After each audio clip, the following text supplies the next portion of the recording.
بسم اللہ الرحمن الرحیم۔ السلام علیکم دوستو، ماں باپ اپنی اولاد کو تعلیمی اداروں میں پڑھنے کے لیے بھیجتے ہیں، لیکن اکثر نوجوان وہاں پر رام کہانیاں چھیڑ کر بیٹھ جاتے ہیں، اور کیا ہی ہو کہ یہ پریم کہانی ہو بھی یک طرفہ۔ خیر، آج کی آپ بیتی میں یہی موضوع تفصیلاً ہمارے سامنے آئے گا، لیکن اس سے پہلے اگر آپ نے ابھی تک اس چینل کو سبسکرائب نہیں کیا تو جلدی سے ریڈ سبسکرائب کے بٹن پر کلک کر دیں اور ساتھ بیل کے آئیکن پر بھی لازمی کلک کریں۔ شادی کی پہلی رات ہی میرے شوہر نے پہلا سوال یہ کیا کہ قسم کھاؤ کہ تم کو شادی سے پہلے کوئی پسند تو نہ تھا، کسی سے محبت تو نہ تھی کہ جس کی یاد تم کو ستاتی ہو۔ میں اپنے سواگت کے اس انداز پر دنگ رہ گئی، مگر پھر کمال ضبط سے کام لیا اور خود پر قابو پاتے ہوئے جواب دیا، نہ تو مجھے شادی سے پہلے کوئی پسند تھا اور نہ کسی سے محبت ہوئی۔ قسم کھاتی ہو؟ ہاں، لیکن آپ بھی قسم کھائیں گے کہ آپ کو بھی شادی سے پہلے کسی سے محبت نہیں ہوئی اور نہ کسی کی یاد ستاتی ہے۔ میں قسم کھا کر کہتا ہوں کہ مجھے شادی سے پہلے کسی سے محبت نہیں ہوئی۔ میری قسم سچی تھی، میرا دل صاف تھا، اس لیے میں مطمئن تھی، میرا ضمیر بھی مطمئن تھا۔ خدا کا شکر کہ اس کے بعد ہم میاں بیوی میں کبھی کوئی رنجش نہیں ہوئی اور نہ بد اعتمادی، ہم خوش و خرم زندگی گزارنے لگے۔ لیکن جب خدا کسی کا راز فاش کرنے پر آتا ہے تو وہ ہو کر رہتا ہے۔ ہوا یوں کہ میری بچی کی سالگرہ کی تقریب تھی۔ میں نے اپنی چند پرانی سہیلیوں کو بھی مدعو کیا۔ اس تقریب کے بعد میرے شوہر بہت پریشان دکھائی دیے۔ وجہ پوچھی تو پہلے آنا کانا کی، پھر اس طرح اپنی روداد بیان کی کہ ان کے ضمیر پر شادی کی رات جھوٹی قسم اٹھانے کا جو بوجھ تھا ہلکا ہو گیا، اور اس طرح گویا ہوئے۔ میں ایک مناسب شکل و صورت کا انسان تھا، جب بھی آئینہ دیکھتا کڑتا اور سوچتا کہ اللہ نے کچھ لوگوں کو کتنا حسن دیا ہے، اے کاش کہ میں بھی حسین ہوتا۔ بس یہی احساس تھا کہ جس کے رد عمل کے طور پر حسین چہرے میری کمزوری بن گئے۔ جن دنوں میٹرک میں تھا، اکثر کالج کی لڑکیاں ہمارے اسکول کے راستے سے جاری ہوتی تھیں۔ میں ان کو دیکھتا مگر وہ میری جانب متوجہ نہ ہوتیں۔ میری طرح میرے دوست بھی اس امید پر کہ شاید کوئی لڑکی ان کی طرف متوجہ ہو جائے، ان لڑکیوں کو دیکھتے تھے، مگر بے سود۔ اچھے نمبروں سے میٹرک پاس کر لیا تو کالج میں داخلہ بھی مل گیا۔ کالج کے دن بہت بور کٹ رہے تھے، سب خواب مٹی میں ملتے نظر آ رہے تھے۔ کبھی کبھی تو صبح کالج جانے کو دل نہیں کرتا تھا، لہٰذا چھٹی کر لیتا۔ ایک دن میری بوریت ختم ہو گئی، زندگی خوبصورت لگنے لگی، جیسے اچانک بہار آ گئی ہو۔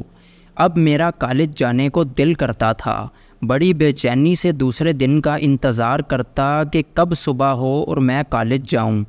وہ دن میں کبھی نہ بھول سکوں گا جب میں اور میرے دوست کالج جانے کے لیے سڑک کے کنارے پیدل مارچ کرتے جا رہے تھے۔ ہم دنیا کی رونقوں سے بے خبر خوش گپیوں میں مصروف چل رہے تھے کہ اچانک 4 لڑکیوں کا ایک گروپ تیزی سے ہمیں کراس کرتا آگے نکلا۔ ہمیں حیرت ہوئی کہ لڑکیاں ہو کر انہوں نے ہمارا راستہ کاٹ دیا۔ ان کے آگے آگے چلنے کا اندازہ ایسا تھا کہ ہم چونک گئے۔ میں نے کہا، مجھے لڑکیوں کے پیچھے چلنے کی عادت نہیں ہے، تم لوگ اگر ان کے پیچھے پیچھے چلتے ہو تو میں ان کے آگے ہی چلوں گا۔ یہ کہہ کر ہمیں اپنے دوستوں کو چھوڑا، ان لڑکیوں کے سے آگے نکل گئے۔ میرا ایک دوست بھی میرے ساتھ آ گیا۔ ہم 2 تھے اور وہ 4۔ ان میں سے ایک برقعے میں تھی، وہ تھوڑی دور جا کر رک گئی، باقی تینوں نے ہمارے ساتھ ضد کی اور تیز ہو گئیں۔ ہم دونوں دوست بھی ان سے آگے نکلنے کی کوشش کرتے اور وہ تینوں ہم دونوں سے آگے نکلنے کی کوشش کرتی تھیں۔ ہم اور ان لڑکیوں میں گویا تیز چلنے کی ریس ہو گئی۔ تھوڑی دور جا کر ان لڑکیوں کی ہمت جواب دے گئی، وہ راستے میں رک گئیں۔ اب صرف ایک لڑکی جس نے ہمت نہیں ہاری، وہ ابھی تک مسلسل تیز چل رہی تھی۔ اس طرح ہم 2 لڑکے ہو گئے اور وہ اکیلی رہ گئی۔ وہ سڑک پر ہمارے ساتھ یوں قدم سے قدم بڑھا کر چل رہی تھی کہ ہم حیران رہ گئے۔ ایسی باہمت لڑکی ہم نے زندگی میں نہیں دیکھی تھی۔ وہ اس قدر باہمت اور ضدی تھی کہ اس نے سڑک پر گزرنے والے لوگوں کی بھی پرواہ نہیں کی اور تیز سے تیز تر ہوتی گئی۔ اس کا کالج اسی سڑک کے کنارے واقع تھا۔ کالج کے ساتھ ایک کھمبا تھا۔ میں نے اپنے دوست کو مخاطب کرتے ہوئے کہا، یہ کھمبا ہماری ریس کی آخری حد ہے، جو اس کو پہلے کراس کر لے گا وہ جیت جائے گا۔ اس لڑکی نے میری بات سن لی اور جب فاصلہ کچھ کم رہ گیا تو وہ اور تیز ہو گئی۔ اس کا گرمی اور پسینے سے برا حال ہو رہا تھا، غصے سے رنگ بھی سرخ ہو چکا تھا۔ آخری لمحے ہم نے اس کے چہرے کی طرف دیکھا اور اس کے چہرے میں ہی میں کھو گیا۔ میں یہ بھی بھول گیا کہ جو حد میں نے مقرر کی تھی وہ سر پر آ پہنچی ہے۔ میں تو بس اس کے چہرے کی طرف ہی دیکھتا رہ گیا، جیسے کوئی گلاب کی کلی صبح صبح شبنم کے قطروں سے تازگی حاصل کرتی ہے اور ذرا ذرا کھل جاتی ہے۔ جیسے کوئی چاند بادلوں سے نکلتا ہے تو رات بھی روشن ہو جاتی ہے۔ میں تو اس کا حسن دیکھ کر گمسم تھا۔ ہوش تو اس وقت ٹھکانے لگے جب اس نے کہا، کچھ تو شرم کرو، مگر ان الفاظ نے کچھ اثر نہ کیا۔ ہم تو اس کے جمال میں کھو کر رہ گئے تھے۔ وہ حسین پری چہرہ، حسین و جمیل خوب رو حسینہ موقع پاتے ہی اور تیز قدم ہو گئی اور ریس کے آخری مقام کو ہم دونوں سے پہلے ہی کراس کر گئی۔ یوں اس نے ریس جیت لی، مگر یہ نہ جان سکی کہ اس نے اس ریس کے جیتنے کے ساتھ ساتھ میرا دل بھی جیت لیا ہے۔ میں نے زندگی میں کبھی شکست نہیں کھائی تھی، ہر مقابلہ جیت لیتا تھا۔ یہ میری زندگی کی پہلی ہار تھی جو مجھے اچھی لگی۔ اس کے بعد تو میں اس قدر اس پھول سی صورت کو دیکھنے کا آرزو مند ہوتا تھا کہ جس دن اس کا دیدار نہ ہوتا وہ دن بہت بھاری اور اداس گزرتا تھا۔ میں نے ایک نظر میں ہی اس کو پسند کر لیا تھا۔ اس کے بعد میری یہ حالت تھی کہ صبح صبح اٹھتا، کالج کی تیاری کرتا اور جلدی سے سڑک کے کنارے آ کھڑا ہوتا اور انتظار کرتا کہ وہ پری چہرہ نظر آ جائے۔ میں جانتا تھا وہ مجھ کو پسند نہیں کرے گی، پھر بھی جی چاہتا تھا کہ کہیں سے اس کو ڈھونڈ نکالوں اور اس کے ساتھ خوب باتیں کروں۔ مقابلے والے دن کے بعد اگلے دن میں اور میرا دوست اس کا انتظار کرتے رہے، لیکن وہ نہیں آئی۔ اگلے دن بھی ہم وقت سے پہلے ہی سڑک پر آ گئے تاکہ وہ کہیں نکل نہ جائے۔ کافی انتظار کے بعد وہ دور سے آتی ہوئی نظر آئی۔ میں بہت خوش ہوا جب وہ ہمارے قریب سے نکل کر آگے چلی گئی تو ہم اس کے پیچھے پیچھے چلنے لگے، کیونکہ اس نے ریس جیت کر ہمیں اپنے پیچھے چلنے پر مجبور کر دیا تھا۔ دوسری بات یہ تھی کہ میں تو اس کو ہر وقت اپنی آنکھوں کے سامنے دیکھنا چاہتا تھا۔ میں نے اسے اس کی جیت پر مبارکباد دی، مگر جواب نہ ملا۔ اس کی وجہ سے مجھے ایک فائدہ ہوا کہ میں باقاعدگی سے کالج جانے لگا، پورے پیریڈ پڑھ کر کالج سے نکلتا۔ اس کی وجہ یہ تھی کہ اس طرح میں چھٹی کے وقت ان کے کالج کے پاس پہنچ جاتا تو وہ اپنے کالج سے نکل رہی ہوتی اور میں ایک نظر اس کو دیکھ لیتا۔ ایک دن میں اور میرا دوست کالج کے رستے پر جا رہے تھے۔ رش بہت تھا۔ اچانک وہ مجھے لڑکیوں کی بھیڑ بھاڑ میں نظر آ گئی۔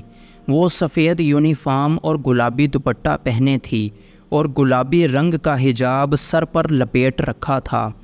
اس کا اپنا رنگ بھی گلابی تھا، شاید اس کو گلابی رنگ پسند تھا۔ اب یہ ہمارا روز کا معمول ہو گیا۔ اس کے ساتھ کالج تک جاتے ہوئے جب وہ اپنے کالج کے میں داخل ہو جاتی تو ہم اپنی راہ لیتے۔ میں نے کالج کا پہلا سال اس طرح اس کے پیچھے چلتے اور آتے جاتے گزار دیا۔ کئی بار چاہا اس کو مخاطب کر کے کم از کم اس کا نام ہی پوچھ لوں، مگر ہر بار اس کی خشمگین نگاہوں نے مجھے ڈرا کر اس امر سے باز رکھا۔ ایک روز میرے دوست نے مجھے اس کا نام بتایا۔ خدا جانے وہ ٹھیک نام بتا رہا تھا یا غلط، لیکن یہ سن کر دل کو تسلی ہو گئی کہ اس کا نام گلنار ہے، جبکہ میں نے اپنی طرف سے اس کا نام گلاب سوچ لیا تھا۔ پہلے سال کے اختتام پر الوداعی پارٹی سے جب وہ لوٹ رہی تھی، میں نے اس کو دیکھا۔ ہلکے میک اپ میں اس کا رنگ و روپ نگاہوں میں کھب جانے والا تھا۔ اس دن جانے مجھ کو کیا ہوا کہ پیچھے پیچھے اس کے گھر تک گیا اور رستے میں اس کو مخاطب کرنے کی کوشش کی، لیکن اس نے جواب نہیں دیا اور اپنے گھر چلی گئی۔ اس کے بعد وہ 3-4 دن تک کالج نہیں آئی۔ میں بہت پریشان تھا۔ کچھ دن بعد کالج آئی تو دل کو تسلی ہو گئی۔ جی چاہا اس سے بات کروں، نہ آنے کی وجہ پوچھوں، چاہے اچھا یا برا کہے، لیکن اس نے کوئی بات نہ کی۔ مجھے دکھ تھا کہ میں نے کتنا وقت برباد کر دیا تھا۔ کالج کا سارا سال اس کے پیچھے آتے جاتے گزارا، لیکن جب اس کا کوئی حاصل نظر نہ آیا تو بالآخر اکتا گیا اور دوستوں سے وقت کے رائگاں ہونے کا اظہار کیا۔ ایک نے کہا کہ ایک بار رابطہ کر کے اسے اپنے احوال دل سے آگاہ کر دو، اگر اس کے من میں تمہارے لیے ذرا بھی جگہ ہوگی تو جواب دے گی، ورنہ اس کا پیچھا چھوڑ دو۔ فضول میں زندگی برباد مت کرو۔ خط دینے کی مجھ میں ہمت نہ تھی۔ میں ایسا ویسا لڑکا نہ تھا جو لڑکیوں کو نہ جانے کتنے خط دیتے رہتے ہیں۔ میں نے کہا یار مجھ سے یہ نہیں ہوگا۔ تب اسی نے مجھے خط لکھ دیا اور کہا کہ اب یہ خط اس کو دے دو اور دیکھو کیا ہوتا ہے۔ اگلے دن میں نے خط دینا چاہا مگر ہمت نہ ہوئی۔ دوست نے پوچھا خط دے دیا؟ میں نے بتایا کہ نہیں دے سکا۔ اس پر سب دوست میرا مذاق اڑانے لگے۔ مجھے بہت غصہ آیا۔ انہوں نے تیش دلا دیا تو قسم کھا لی کہ کل ضرور اس کو خط دے دوں گا، چاہے کچھ ہو جائے۔ لیکن اگلا دن مجھ پر بہت بھاری پڑ گیا اور آج تک اپنی حرکت پر پچھتا رہا ہوں۔ دوسرے دن دیکھا کہ وہ اپنی ایک سہیلی کے ساتھ کالج جا رہی ہے۔ میں نے جلدی سے خط نکالا اور تیز قدموں ان کے قریب جا پہنچا اور خط اس کی سہیلی کے ہاتھ میں تھما کر بولا، یہ ان کے لیے ہے، ان کو دے دینا۔ اس لڑکی نے خط لے لیا۔ تبھی میں ترنت مرا اور ایسا بھاگا کہ پیچھے مڑ کر نہیں دیکھا۔ سردیوں میں بھی مجھے پسینہ آ گیا۔ اس کے بعد 1 ہفتہ تک وہ نہیں آئی۔ میں اتنا بے چین ہوا کہ اس کے گھر کے قریب جا کر کھڑا ہو گیا۔ اچانک وہ اپنے گھر سے نکلی اور اشارے سے مجھے بلایا۔ میں دھڑکتے دل سے اس کے پاس گیا۔ سوچ رہا تھا شاید وہ خط کا جواب دینے والی ہے، مگر میرا خیال غلط تھا۔ اس نے تو سڑک پر کھڑے کھڑے میری ایسی بے عزتی کی کہ کیا بتاؤں۔ جی چاہا کہ اسی وقت جا کر پانی میں ڈوب مروں۔ کافی دن شرمندہ رہا۔ سوچتا تھا آخر میں نے ایسی گھٹیا حرکت کیوں کی، اپنی عقل سے کام کیوں نہ لیا۔ دکھ اس بات کا نہیں تھا کہ اس نے سڑک پر میری بے عزتی کی تھی، غم تھا یہ کہ میں نے ایسی حرکت ہی کیوں کی۔ اس نے میرے بارے میں کیا سوچا ہوگا۔ اس واقعہ کا مجھ پر گہرا اثر ہوا۔ کئی دن تک بیمار رہا۔ اپنے کیے پر پچھتاوا ہر وقت مجھ کو جلاتا رہتا۔ کچھ دن بعد کالج گیا اور سارا غصہ ان دوستوں پر نکالا جنہوں نے مجھے یہ مشورہ دیا تھا۔ سچ ہے، جب انسان بگڑتا ہے تو اپنے دوستوں ہی سے بگڑتا ہے۔ میں اب روز اس کا انتظار کرنے لگا۔ نظر آئے تو معافی مانگ لوں، مگر پھر وہ مجھے نظر نہیں آئی۔ میرے دل پر ایک بوجھ تھا جو کم نہیں ہو رہا تھا۔ چاہتا تھا اس کو بتاؤں کہ میں غلط لڑکا نہیں ہوں، یہ بھی چاہتا کہ اپنے کیے کی معافی مانگوں۔ میرے دل میں کھوٹ نہیں تھا، میں نے دل سے اسے چاہا تھا، اسی لیے اس کو بھلا نہ سکا۔ سوچتا تھا اگر میری وجہ سے یہ لڑکی تعلیم سے محروم ہو گئی تو میں زندگی بھر خود کو معاف نہیں کر سکوں گا۔ اس کی اگر غلطی تھی تو بس اتنی کہ اس نے جوش میں آ کر ہمارے ساتھ ایک مرتبہ ریس لگا لی تھی، یوں وہ کبھی کسی سے بات نہیں کرتی تھی۔ اس بات کو 1 سال گزر گیا مگر وہ پھر کبھی نظر نہ آئی، نگاہیں اس کو ڈھونڈتی رہ گئیں۔ اب بھی جب کبھی اس کے گھر کے قریب سے گزرتا ہوں میری نگاہیں اس کے دروازے پر دستک دینے لگتی ہیں۔ دل کہتا ہے شاید وہ کبھی گھر سے نکلے اور میں اس سے معافی مانگ لوں۔ تعلیم مکمل کرنے کے بعد کالج اور ان دوستوں سے میرا واسطہ ہمیشہ کے لیے منقطع ہو گیا جہاں یہ ناخوشگوار واقعہ پیش آیا تھا۔ وقت گزرتا رہا، میں نے اپنی عملی زندگی میں قدم رکھ دیا اور اپنے والد کے ساتھ کاروبار میں شریک ہو گیا۔ 2 برس بعد میری تم سے شادی ہو گئی اور میں ایک نارمل زندگی بسر کرنے لگا۔ کہتے ہیں وقت سب سے بڑا مرہم ہے، ہر زخم کو مندمل کر دیتا ہے، مگر میرے ساتھ ایسا نہ ہو سکا۔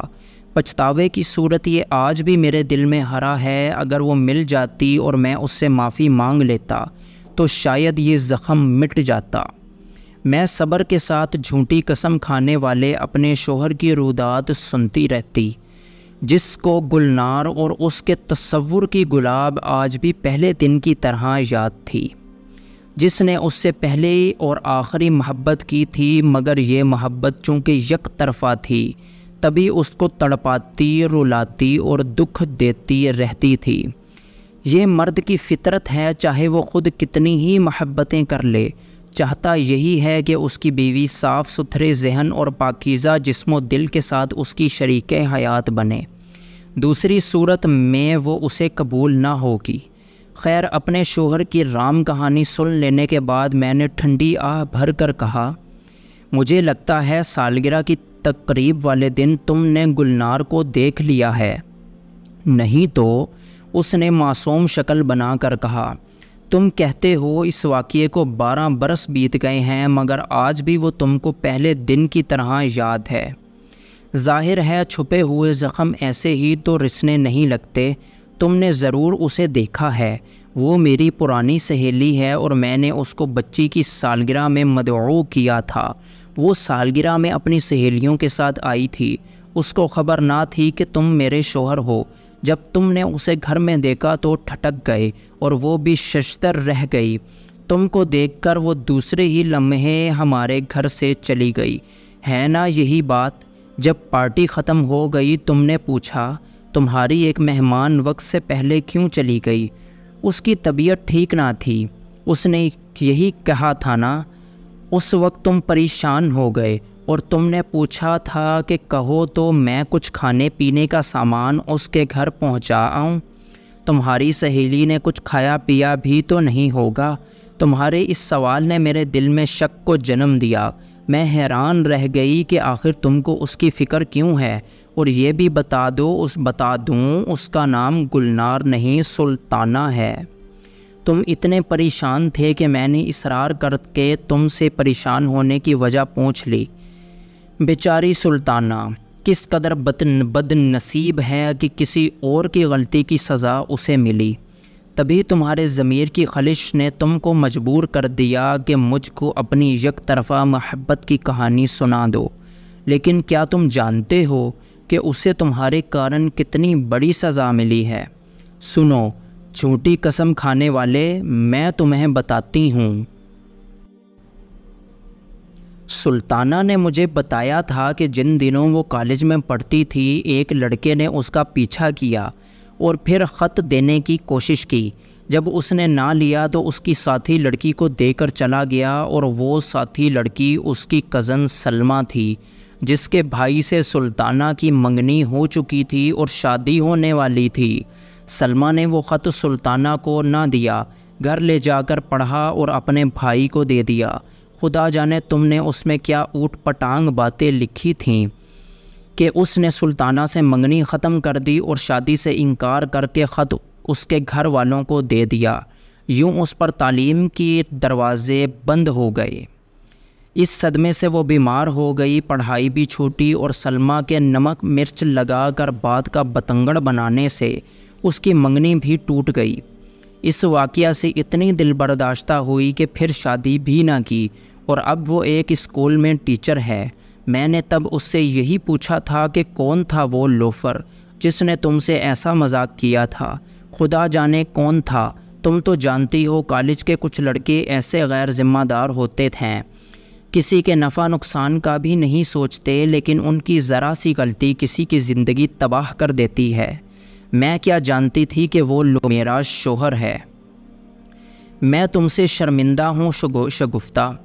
یقین کرو، میں نے بات کاٹ کر کہا کہ دکھ مجھے یہ ہے کہ شادی کے پہلے دن تم نے مجھ سے قسم اٹھوائی۔ سوچو تو ایک دلہن کے لیے کتنے بڑے صدمے کی بات ہے۔ مجھے معاف کر دو، وہ کہنے لگا۔ اب اگر میں نے تم کو کچھ سچ بتا دیا ہے تو مجھ کو سچ بولنے کی سزا تو مت دو۔ میں کیا آپ کو سزا دے سکتی ہوں میرے سرتاج، جبکہ سچ بولنے والے کا میں دل سے احترام کرتی ہوں۔ اچھا اتنا تو کہہ دو کہ معاف کیا، اس لیے کہ نو عمر لڑکے لا ابالی ہوتے ہیں، وہ صرف اپنے دل کی سوچتے ہیں اور کسی کا خیال نہیں کرتے۔ ان جیسوں کی وجہ سے کتنی لڑکیوں پر تعلیم کے دروازے بند ہوئے ہوں گے، سوچو تو ذرا۔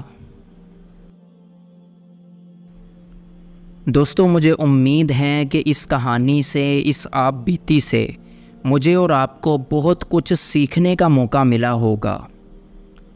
اس ویڈیو کو اپنے چاہنے والوں کے ساتھ شیئر لازمی کریں۔ السلام علیکم ورحمۃ اللہ تعالی وبرکاتہ۔